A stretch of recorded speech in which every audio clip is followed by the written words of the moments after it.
Oh yeah, just a quick update on the life and times of Grizzly Matt. No, all good. I obviously had my MRI over a couple of weeks ago now, and I always put down as no news is good news. There's been no mail through saying anything untoward, so that's good. My CT scan yesterday is sorry, they just wanted to speed things up a bit, and they've obviously looked at the scans very quickly, and they rang me today. Obviously the CT scan was of my torso, checking out my my kidneys, my liver, and mainly my lungs. And yeah, great. They've said that there's no change, so it's nice that there's no change. It's not getting any worse. So that's good. But they're a bit concerned about my pancreas and my liver. So there's a small sort of thing going on with my liver, and my pancreas has enlarged quite a bit, and they're a bit worried about that. So I don't have to do my chemo on Monday, which in some respects is quite nice. And they're going to have a discussion about me on Tuesday.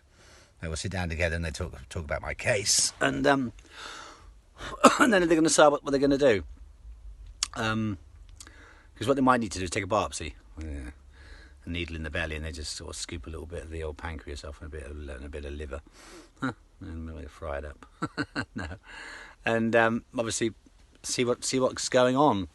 And I actually said to the doctor, "So what's this, a death sentence? And it's going to sort of kill me if I get it in me, a pancreas." He said, "No, we've got the drugs for that. They seem to have drugs for all different forms of cancer." So yeah, okay, I'm actually fine. There was no negative news, which is really nice. And so they're going to check if there's cancer in my pancreas or my liver, and hopefully it's just an inflammation or whatever. But we'll find out soon enough, So no chemo on Monday, so that's nice. So I won't have my roid rage at the weekend and upset everybody. I've got to hide in the caravan because I can get a bit bloody annoying, to say the least. Especially if I have a little tipple, which I shouldn't do.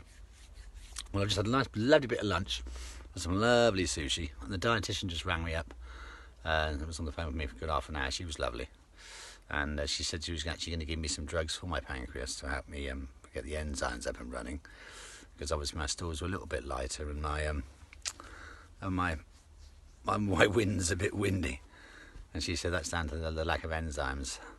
But after this discussion with the doctor, I don't think that'll be happening now, because I was actually going to be getting the pills on the Monday with my chemo, and she was saying I take 2 at each meal. And she said I even take 2 if you have a packet of crisps, and that should sort your bits and pieces out down there. But hey, maybe that is the issue, and if I take the pills, it'll be fine. But obviously, the doctors will have a chat about that on Tuesday, and they're going to bring me on Thursday with some answers about where we're going to go. And Wednesday I'm going in for a blood test. That's the standard anyway. But there you go, peeps. Nothing too major. Sort of happy as Larry, really. I'm sort of sorting out my caravan and doing bits and pieces. Oh, I did something quite. Listen to this. You like this? Obviously it's getting cold now, and obviously I need to use the number 2s, and it's up in the house, which is a good sort of 40 foot away. And some nights I wake up in the early hours, like I could do anyway. But when I need to go to the toilet bad. So there's me sticking on my bathrobe and running out the frickin' door, and it's freezing outside now. And it's not even winter. So rushing up to the bloody toilet in the house, and it's dark. I'm nearly fallen over a few times. So I've decided what I did was I bought myself a porta potty yesterday for down here. And it's they're a lot more modern than when I was a kid. But the one I bought was £180 reduced to 80 on Amazon, and it was like 2,500 sort of stars, happy people. 2,500 people had written about how much they loved it. So there's my thing now. So that's great. So in the morning I don't have to rush up there. I can just sit outside in my conservatory and read the paper. Be a proper Italian with a big fag in my mouth. No, I'm only joking. All right then, my lovelies. There you go. There's a little bit of toilet humour for you, and where my life's going at the moment, which is really good. Want to say hello, Joey? No. Joe don't want to say hello. She's watching telly. I love you loads, peeps. And yes, I will speak again soon. Bye.